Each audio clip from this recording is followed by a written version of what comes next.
Bismillahir Rahmanir Rahim. Alhamdulillahi Rabbil Alameen. Wa la aqibatu lil muttaqeen wa la udwana illa ala dhalimeen.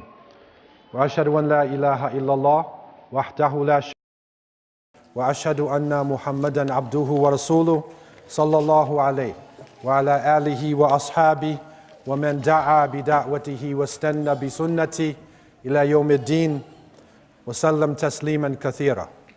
Amma ba'd.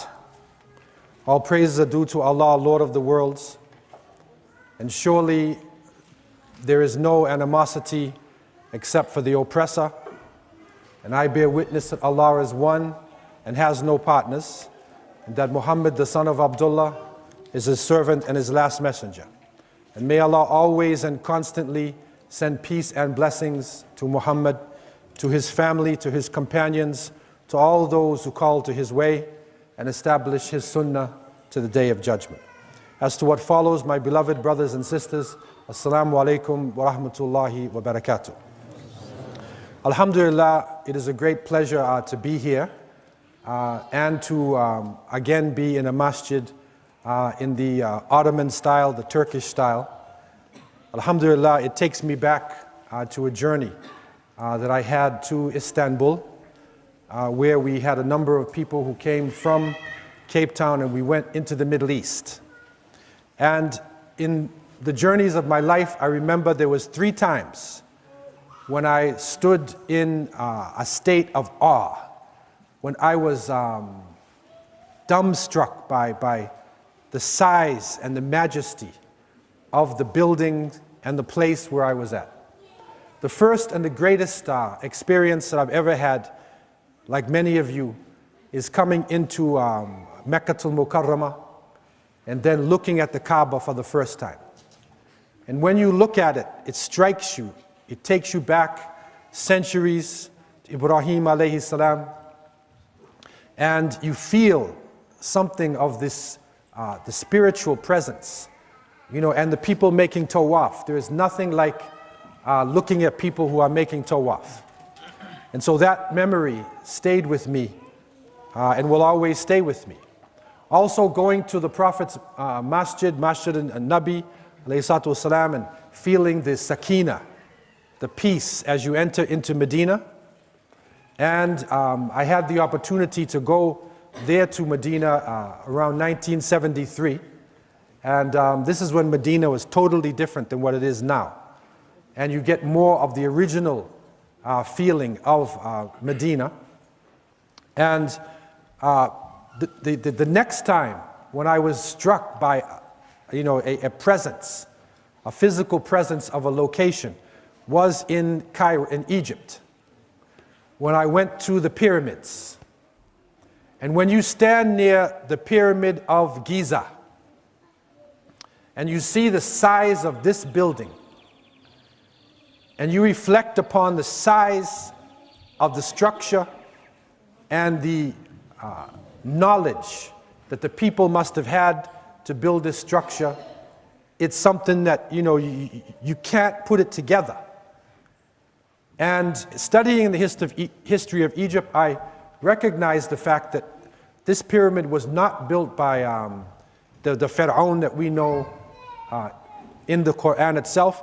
It was built long time before the Pharaoh. And Allah subhanahu wa ta'ala has told us, وَلَقَدْ بَعَثْنَا فِي كُلِّ أُمَّةٍ رَسُولًا أَنْ يَعْبُدُوا اللَّهَ وَاجْتَنِبُوا الطَّاغُوتَ. That we have sent to every nation a messenger, that they would worship Allah and stay away from false deities. And so the ancient Egyptians had something. They had something that the world still does not fully understand. And I stood at awe at the size of this building, and to think that people at that point in time could have constructed something like this is mind-boggling. The other time when I stood at awe at a structure is when I went to Istanbul. And then looking at the Blue Mosque, looking at the structures that the Uthmaniyya, that the Ottomans had built, it struck me at the size of the structures and how much power Muslims actually had. And if you go back in history and look at the buildings in other parts of the world at that point in time, you realize how much power and authority actually was in the hands of Muslims, and how much of a loss it was to us when the Khilafat was taken down in that part of the world, a major loss to the Ummah that we will not regain until we have the consciousness to rebuild the Khilafah and to have our Amir al-Mu'mineen who at least can have some central authority for the Muslim world. And so, alhamdulillah, again seeing this structure and being with this community, I pray that Allah subhanahu wa ta'ala would bless the people who are living in Turkey and would renew the strength in all those who are struggling in that part of the world. May Allah give them strength at this point in time in the struggle that they are going through with the secular forces trying to stop Islam. May Allah raise back Islam in that part of the world and give strength to the people as they had in the past. Brothers and sisters, Allah subhanahu wa ta'ala has revealed to us in His glorious book, in the Arabic language, a revelation that was not only of vital importance to the believers in the time of the Prophet Muhammad ﷺ, but it is still of great importance to us today. And when we read the Quran, we should not read it just as you read any book. We should not read it even as some people want to just memorize. But in the words of one of the great scholars of Africa, of North Africa, Sidi Ahmed Zarruq, rahimahullah, and he in one of his texts, An-Nasihatul Kafiya, Liman Khasahu Allahu Bil Afiyah.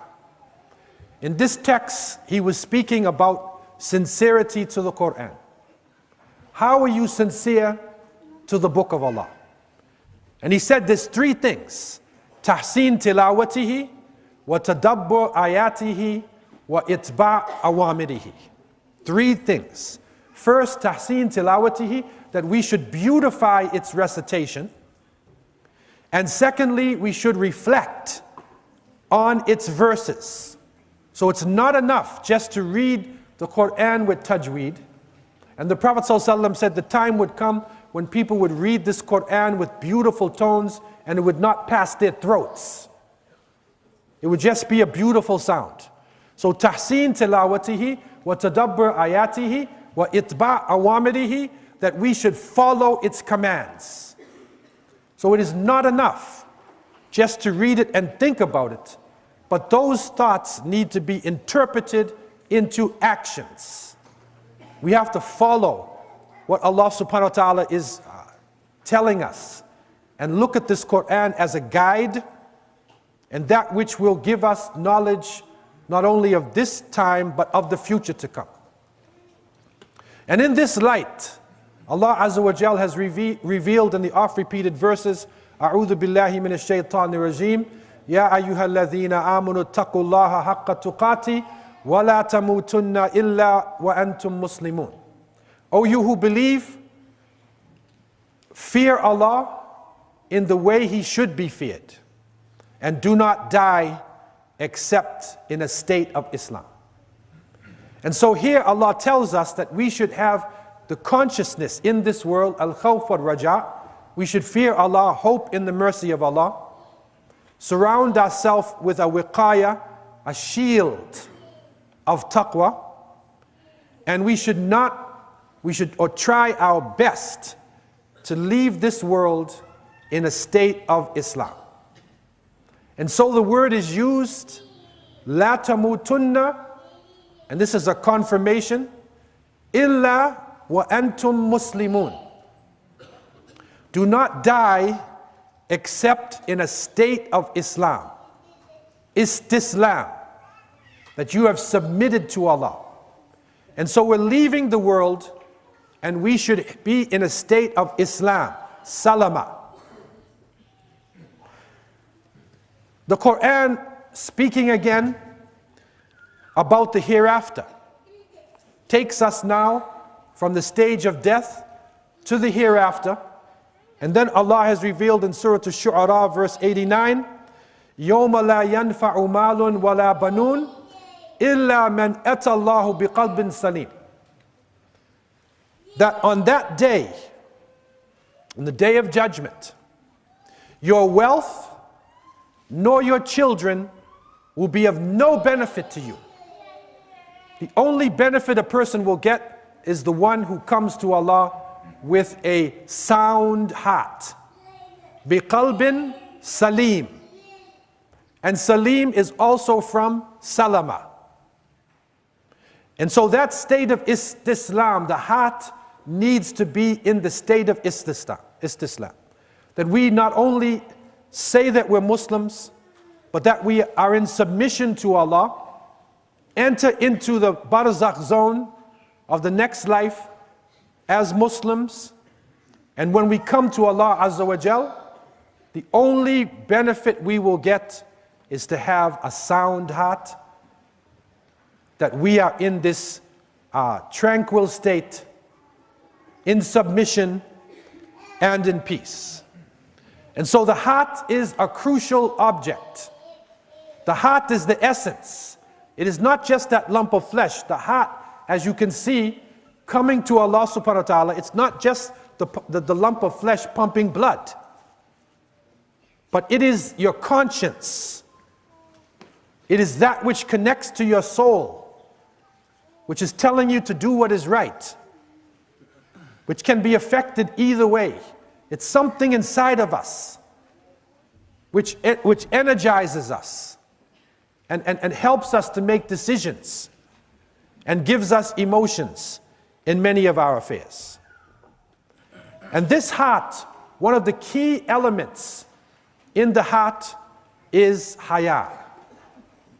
It is modesty. It is decency. The Prophet ﷺ said, even spoke about that haya, innal haya min al iman, wal iman fil jannah. That verily decency and modesty is part of faith, and iman will lead you to paradise. So haya is a crucial concept. It's a crucial ability or a crucial quality that we should have within ourselves. And haya is not just modesty or shyness. It is something to do with limits, that we know the limits of each other. And the real shame and modesty is not just from human beings, it's from Allah subhanahu wa ta'ala.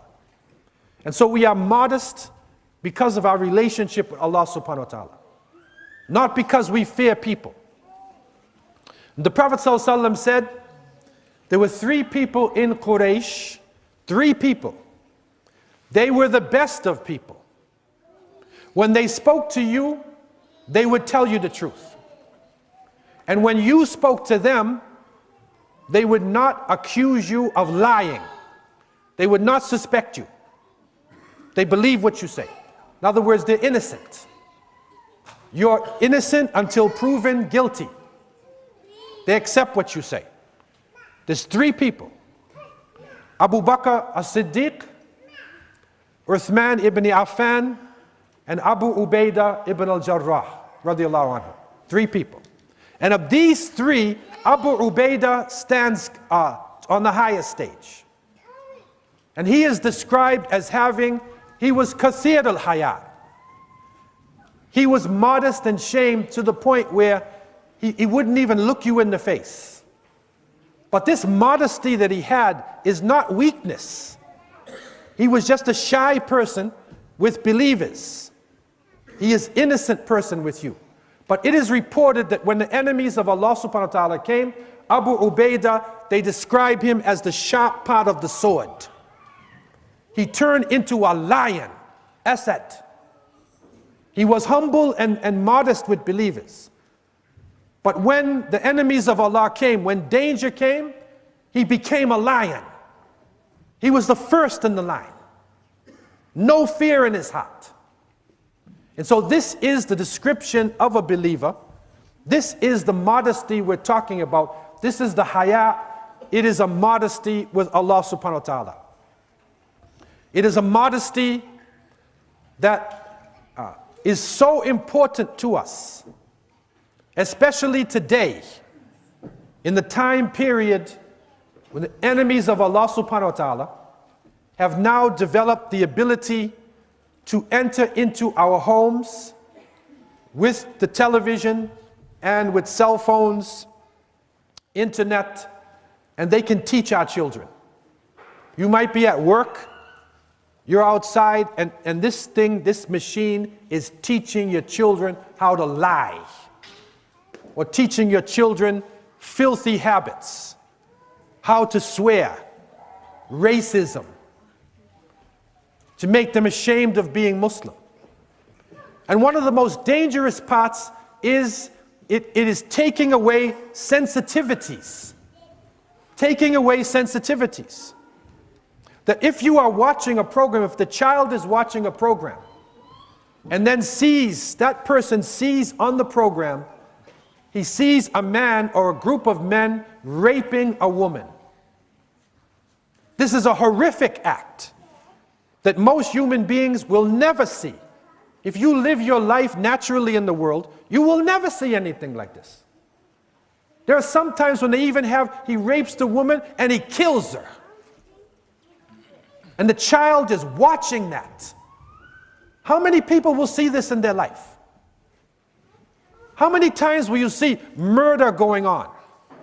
Mass murder, people being tortured. And those who come from the front lines, those who are involved in warfare, go through a state of shock, a trauma that they go through. Because human beings are not used to seeing this.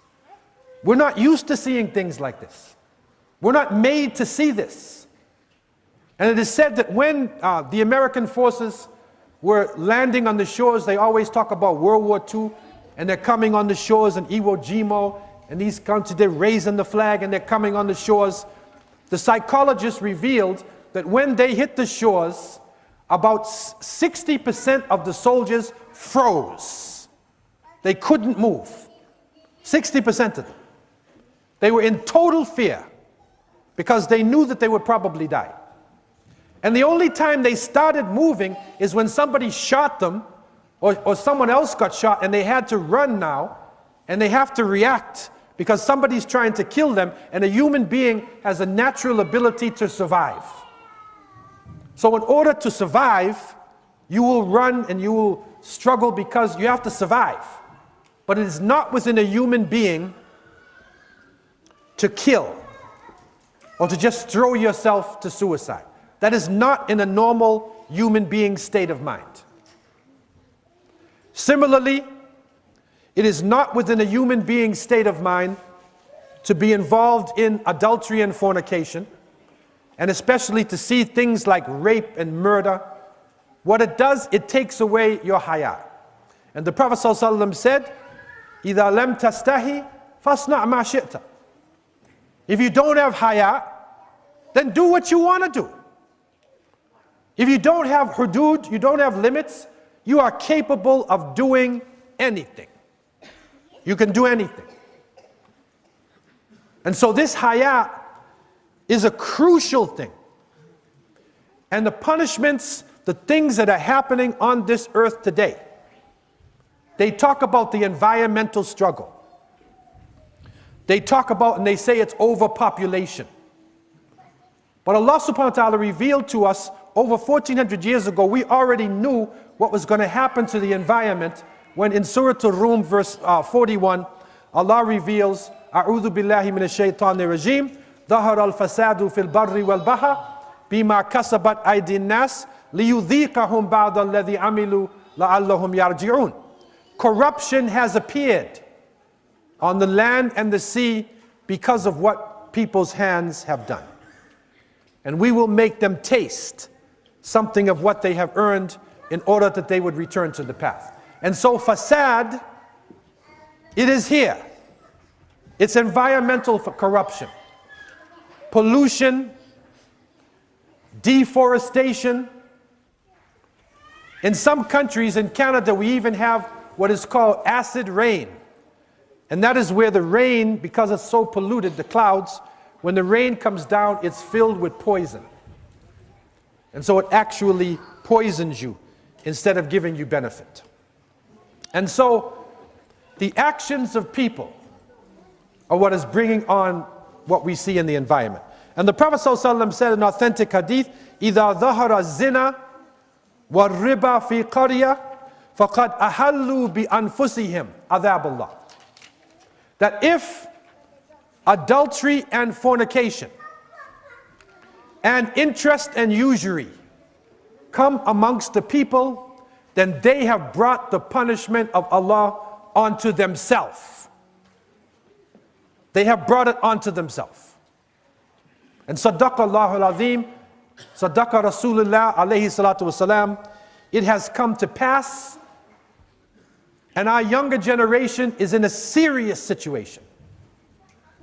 Because things that we never even considered, when many people in previous generations are growing up, they're not even involved in sexuality until they're in their late teens, 20s, or maybe in their 30 years old. But now the younger generation is seeing this, and adultery is so widespread. It is a horrible thing. Allah subhanahu wa ta'ala tells us in the Quran, Allah tells us, وَلَا تَقْرَبُوا الزِّنَا إِنَّهُ كَانَ فَاحِشًا وَسَاءَ سَبِيلًا. Allah said, don't come near to zina. He didn't say don't do it. Like you'll see other things, other sins, وَلَا تَقْتُلُوا النَّفْسِ الَّتِي حَرَّمَ اللَّهُ إِلَّا بِالْحَقِّ. Do not kill. Right? Do not take intoxicants. But here it says, وَلَا تَقْرَبُوا الزِّنَا. Don't come near to it. Why would that be? Because killing, as we said, is not a natural thing to see somebody die. It is not a natural thing for a robbery to take place and somebody screaming and they lost their goods. But a relationship between male and female, Allah made us for that. Allah made an attraction between male and female, and so when you carry out the act, you are doing something natural. Your body thinks it's natural. That's why Allah said, don't come near it. Don't come near it. And so the struggle that is going on, the struggle for haya, this is a crucial struggle which is affecting Muslims today. And the enemies of Allah subhanahu wa ta'ala, the secular forces, they know this very well. And so they are pressurizing Muslims, pressurizing us to wear the tightest of clothes. And this is not only female, that's male as well. Pressurizing us for the man to look like a woman, for the woman to look like a man. Pressurizing us, especially for the woman in hijab, to force her to take it off. They can't stand it. They hate to see it. Because it represents haya. And the shaitan, wa'iyadhu billah, and his forces know that this is one of the elements that makes the heart of a believer sound. It keeps you on the path. It is reported that 2 years ago, a woman in Germany, a Muslim woman, wearing hijab, that she was taking her child out and she went to a park and she wanted to have the child ride the swing. But on the swing was a skinhead, a right-wing skinhead. He was riding the swing. And he looked at her and she said, "Can you get off the swing? My baby can ride." And then he started to swear at her and to curse her and to call her a fundamentalist Muslim, Islamist, terrorist, wearing your hijab, insulting her, and continuing on as much as he could. She was a strong sister though, and she took it to the authorities. And in Germany and most Western countries, they have laws against abuse. They have laws for this. And so she took it to the court, and the man was fined 780 euros. He had to pay a fine. But the skinhead was mad because there's more to this thing than just paying the fine. To him, it was a struggle. He had fought against a Muslim, a woman who's wearing hijab, who they think is attacking their society. He insulted her, he attacked her, he thought he did his job, so he appealed the case. The case came up last summer in July,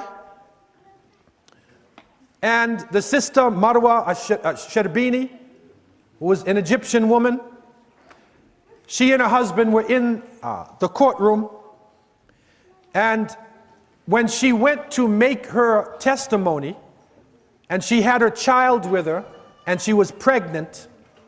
Just imagine this now. You are in the courtroom, a civil courtroom, the judge is there, and all the people have suits on, and the press is there, and the police are standing there, and the skinhead jumped off his booth, and he grabbed the sister, and he stabbed her 18 times.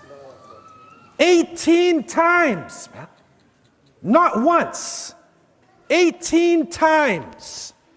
He stabbed her in front of everybody, and then her husband got up and ran to try to save her, and the police shot her husband. Not the skinhead, they shot the husband. And then then it broke, and the world recognized this. But they didn't move. The secular countries who see the hijab, who see modesty as one of their enemies, they didn't move, they didn't take it serious. Muslim countries tried to move, but they didn't take it serious. And finally, he has been found guilty. But where is the reaction? Where was the press? Where is the people coming out and feeling disgusted? A woman pregnant with her child right there, stabbed 18 times in a court. This is the battle for haya, is the battle for modesty. And this battle is deeper than what you think. It is deeper than what you think. The Christian missionaries called the battle for the hearts. They are struggling now in our countries. They are struggling using the mass media, using internet, movies, battling for the hearts of people. And behind them is the shaitan, the evil one, wa'iyadu billah, who wants to take us off the path. And so this struggle that we see is a serious one. The battle for the hearts. The heart is that which, as the Prophet ﷺ said, there is a lump of flesh in the body. إِذَا صَلَحَتْ صَلَحَ الْجَسَدُ كُلُّ وَإِذَا فَسَدَتْ فَسَدَ الْجَسَدُ كُلُّ أَلَا وَهِيَ الْقَلْبُ. He said there is a lump of flesh in the body. If it is sound, the whole body is sound. And if it is corrupted, the whole body is corrupted. And that is the heart. And so the struggle going on now in our countries, it's not only a hot war. There is a hot war going on in many parts. Muslims are under the gun. But there is another struggle which is deeper, which is for the very essence, our hearts. It's for the hearts of our children and for the future generations. And that is the real struggle that is going on. And our people are facing this all over the world. And so we have to realize how important it is to protect the heart. We need to protect ourselves. And the great ulama have told us very clearly, Man arafa qalbahu, arafa rabbah. Whoever knows his heart, knows his Lord. So we need to know ourselves. We need to know what's inside of us. And then we really have our relationship with Allah subhanahu wa ta'ala. The scholars have also shown us that the heart is like a fortress around it. And there are certain gates that lead inside of it. And there are soldiers protecting these gates. And so we need to know what are the gates? The shaitan and his forces are trying to get inside the heart and to reach us, to take us off the path. And this struggle is not as clear as what you think it is. Sometimes it is something which you think is a trivial thing, but it's not a small thing. It opens up a way for your heart to be destroyed. And so we need to know Madakhil Iblis. We need to know the inroads of the shaitan to our hearts, wal-iyadu billah. And the great scholars have shown us, Ibn Qudama al-Maqdisi, rahimahullah, and other scholars, have shown us that from these madakhil, entrances into the heart, one of the gates that the shaitan used to get to us is hasad. It is envy and jealousy. And hasad is that quality when you see your brother or your sister who makes some progress and you become jealous of that person. They have a new baby, he has a new car, and you see him inside of this and you're jealous of it. If you want one like his or like her, that's okay. But hasad is when you want the baby and you don't like their baby. And some people will say evil things. They will say evil things about the brother. They see Zayd comes riding up in his new Lamborghini. Now how do you feel about your brother Zayd? You used to like him, right? But now you see Zayd in a Lamborghini. So now what do you say about him? Some will say, well, you know, astaghfirullah. Look at him. He probably got this on the lottery. It's an ugly car anyway. Look at the color of it. So they will just say wicked things, right? That's the shaitan. That's hasad. And this thing is a dangerous thing. And the worst thing about it is that the hasid is more affected than the mahsud. The one who has the hasad, he is more in trouble than the other one. The Prophet ﷺ said, Iyakum wal hasad, fa innal hasada yakul hasanati, kama takulu nal al hatab. Beware of jealousy. It will eat up your good deeds like a fire eats up firewood. You go to Hajj, you fast in Ramadan, and you're jealous of another person, it burns up all your deeds. Someone makes a little progress, they have a nice masjid, and so what do you say? I'm not going to go to that masjid. That's a Turkish masjid. I'm not going to go there. That's the shaitan talking to you. This is the house of Allah. Regardless of who set it up. And so jealousy is one of the ways that the evil one can come to our hearts and destroy us in this world. Another point which was brought up in this study is anger. It is anger. And this is considered to be ghul al-aql. It is the monster of intelligence. Because when you become angry, your intelligence is gone out your ear. You don't think with your mind anymore. Emotion starts coming over the person. They foam at the mouth. They tear, they rip. They go out of control. And so anger is a dangerous way, and we need to control our anger. Our emotions need to be for Allah subhanahu wa ta'ala. We need to love for Allah, and if we hate and have anger, it should be for Allah subhanahu wa ta'ala, not for ourselves. And it needs to be controlled. Discipline and self-control. And so this emotion, this actually is a door by which the evil one can come into our hearts. Another area is the shahwa. And this is desires. That through our desires, the evil one comes to us, enters into our minds, into our bodies, especially those desires. And one of the areas that the ulama show us is when we are filled. That is the shaba. When we are filled with food, when we feel satisfied with the dunya, satisfied with the world, and we lay back, this is a way that the evil one, wa'iyadu billah, comes to us. And when we look at Islamic societies, and we were studying Andalusia the other day, And you will see the early generations who entered into Spain and Portugal, into Andalusia, Tariq ibn Ziyad, rahimahullah, Musa bin Nusair. And when they entered in and they were striving and struggling and calling to the good, forbidding evil, Allah gave them power. But the next generation got a little bit weaker. And by the third and fourth generation, when they were satisfied and their wealth had poured in, they started getting corrupt. And so when that happened, then they lost their authority, and Allah subhanahu wa ta'ala put upon them forces that had no mercy upon them.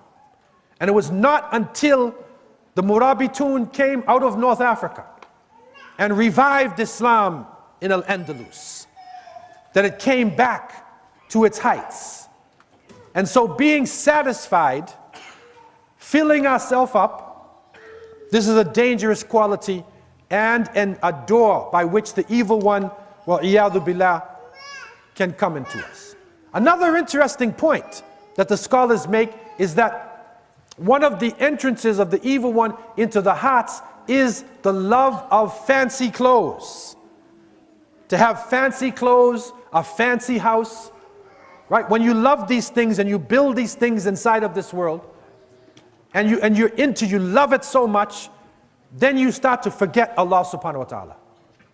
And that does not mean that we have to walk around with rags on.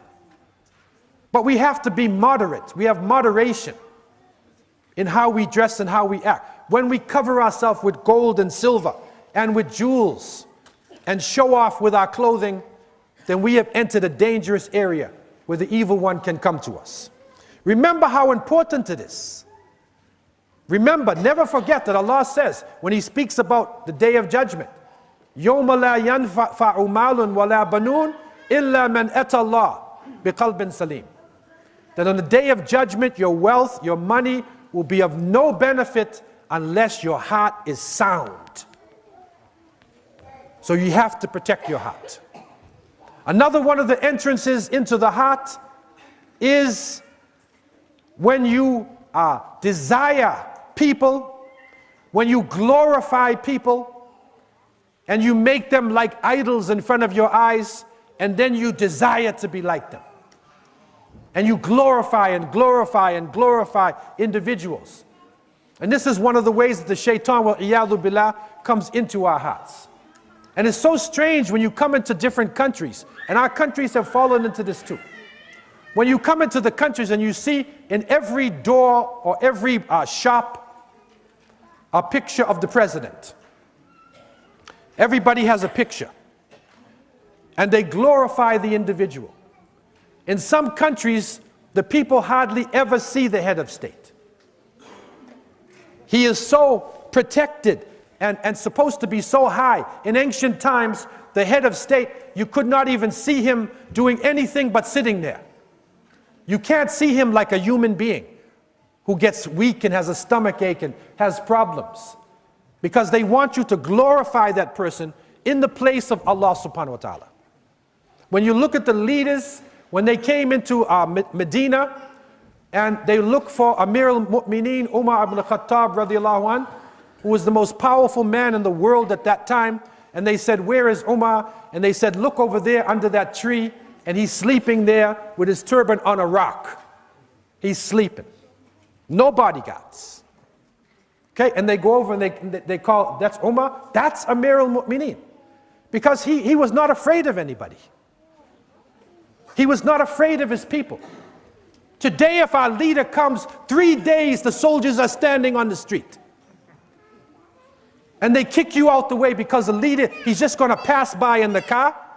And sometimes he's not even in the car. Totally different.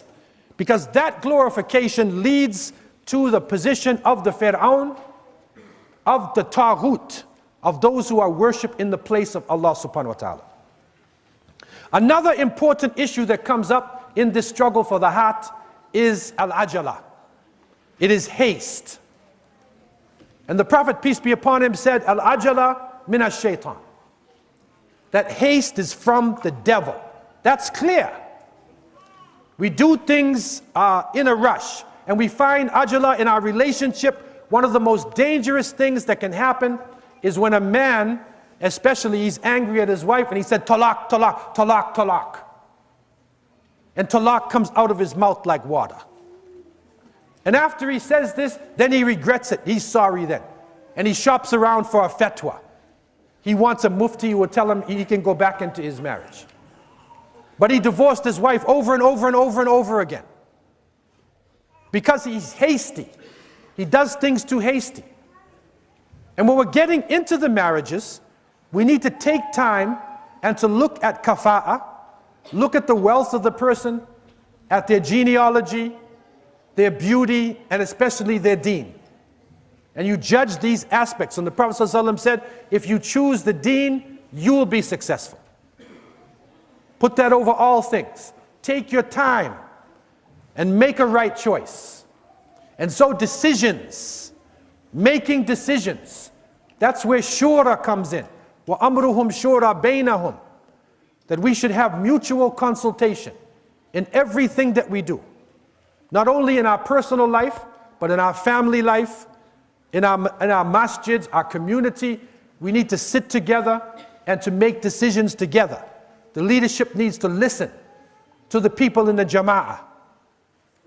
So haste is a dangerous thing, but the scholars say that you are allowed haste in certain areas, only in certain areas. One of those ways which you are allowed to do things fast is when salat comes in. You can make your salat, do it as soon as you possibly can. Also, if you have a zad wa rahila, if you have enough money on you and the ability to go to Mecca, then you should make Hajj. Don't wait and say, 20 years when I reach 50 years old, or I reach 60 years old, then I'll make Hajj. Don't wait until that time. Don't take your money and go to Paris, or you go to London, or you go to Disneyland, or you go to New York City. Make your Hajj. If you have a Zad wa Rahila, if you have the ability to make that Hajj, then the scholars say, do it right away. Do it. And don't wait. Especially if you're young and strong, and you can go there and perform your manasik properly, then you should try to make that pilgrimage as soon as you possibly can. So these few points are the only ways where haste comes in. Another issue which is extremely important and one of the entrances into the heart that destroys us, and this is an interesting point that the scholars brought up, and it's amazing, some of these scholars lived 1,000 years ago, but it's like they're talking to us today. He said one of the entrances of the evil one into the hearts is when people become fanatical in their school of thought. Look at this wisdom. You become fanatical in your school of thought. I am a Hanafi, I am Maliki, I am Shafi'i. I'm not even talking about people who are outside of the deen. I'm talking about right in Ahl Sunnah wa Jama'ah, that people will become fanatic with each other. A brother came up to me one time and he said, Brother Abdullah, is it permissible for a Hanafi to marry a Shafi? So I said, what are you, Jehovah's Witness and Catholics? And what are you, man? Is it permissible? The Imams were students and teachers of each other. They had the highest respect for each other. And it is reported that when Imam al-Shafi'i, rahimahullah, when he went to Iraq, and he prayed Fajr in the masjid of Imam Abu Hanifa. And the Shafi'i's fatwa was at Fajr that you should make dua qunut. That you should make this dua.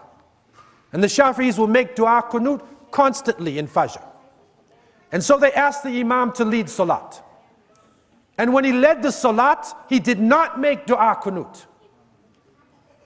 And they said, Subhanallah, Imam, why didn't you make it? He said, I am in the masjid of Imam Abu Hanifa. I respect his position. He respected his position. And so they were teachers and students of each other. It is reported that Imam Malik, rahimahullah, the Imam of Dar al-Hijrah, that he was in Medina and the governor of Mecca sent a young person to him and said, teach this young man. And Imam Malik was the kind of person, he said, okay, I don't follow the governors. What is this? They said, look at the boy. So they brought the young man, and Imam Malik looked at him and asked him some questions. And then the people were surprised. Imam Malik said, this boy has a future. This boy has a future. Put him in a circle. Okay? You know who that boy was? That was Imam Shafi'i. That was Imam Shafi'i. He said, this boy has a future. So these are teachers and students of each other. They did not give us fiqh to divide us into different religions or different groups as though we are Protestants and Catholics.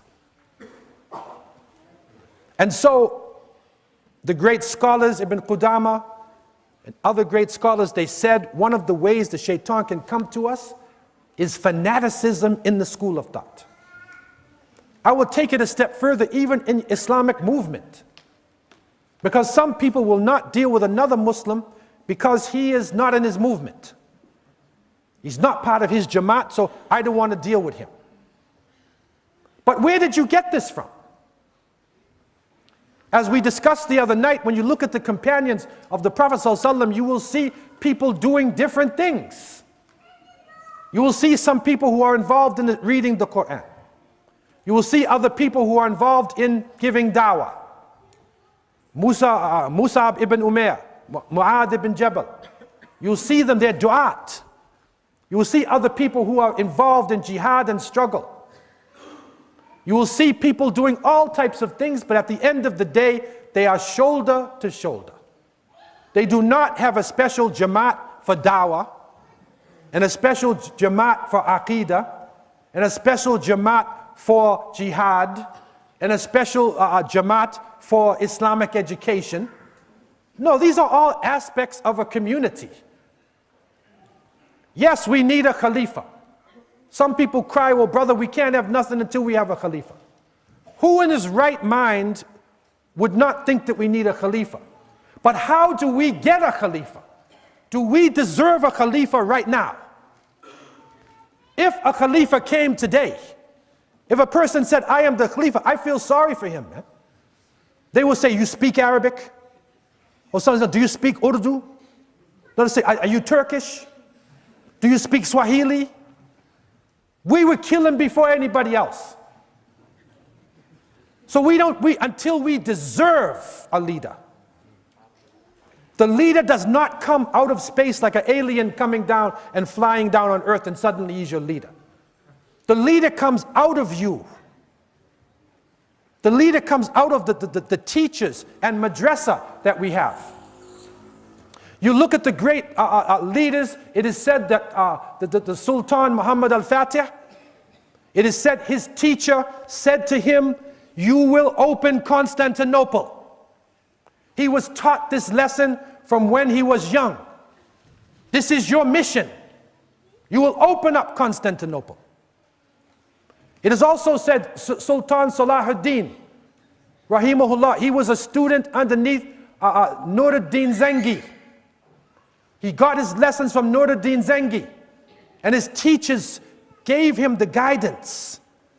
And then he grew up inside of this light and became the great Sultan Salahuddin, rahimahullah. So leaders do not come in a vacuum. They come out of our madrasa, they come out of our society, and now is the time for unity amongst the Muslims.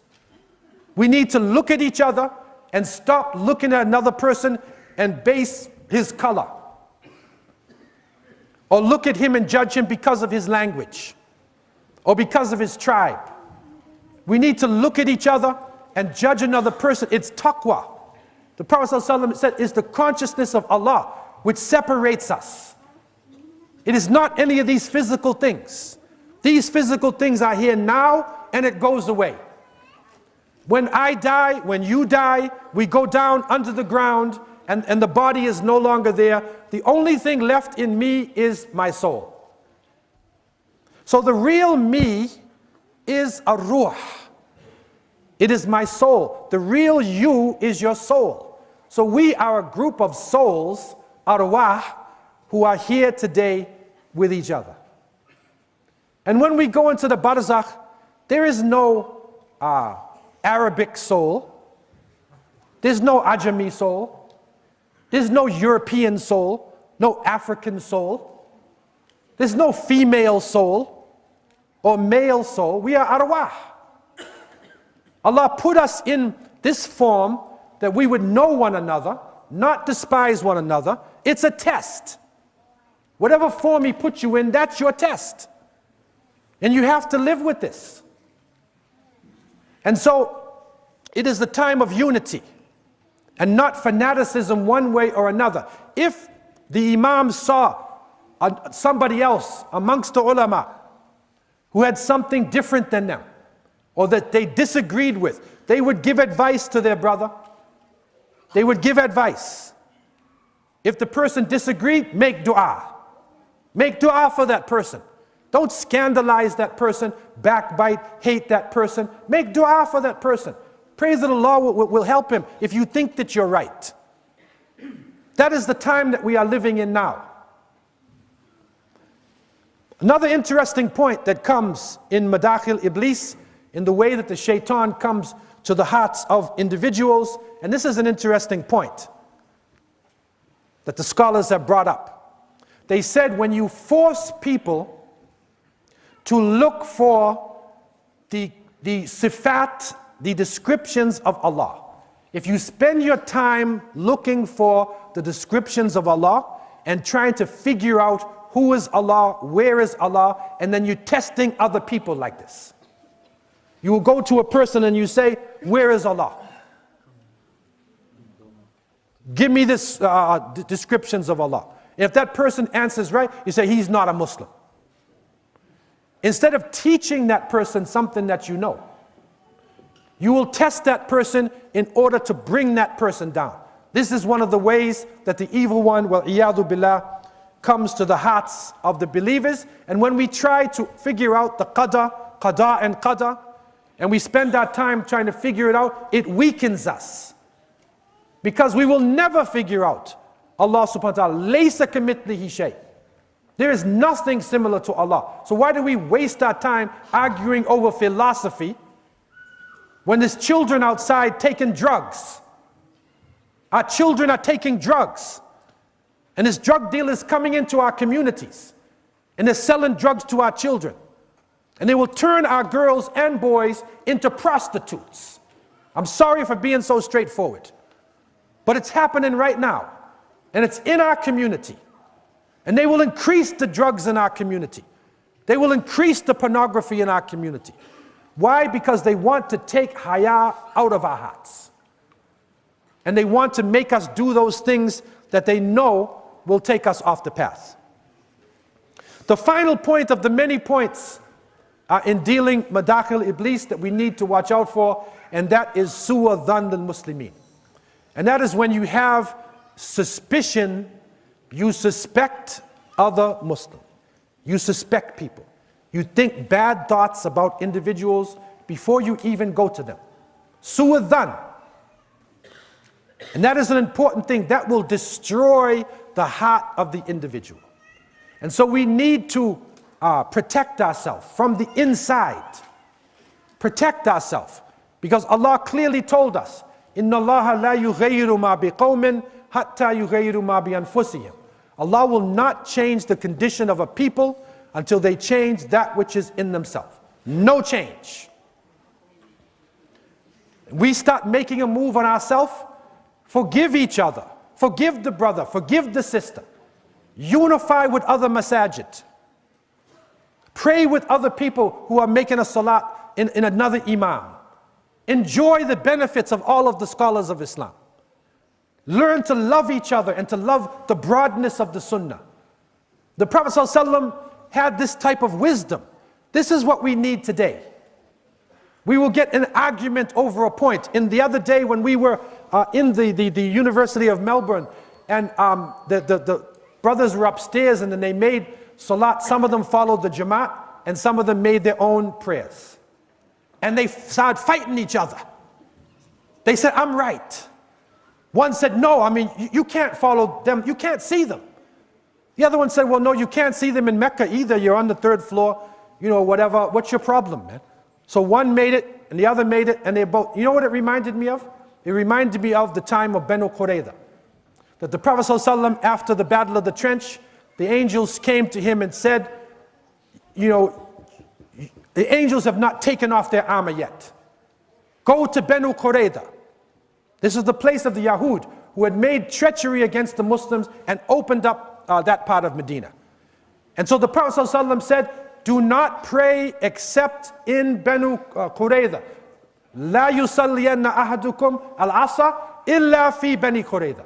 O kama qala alayhi salatu wasalam.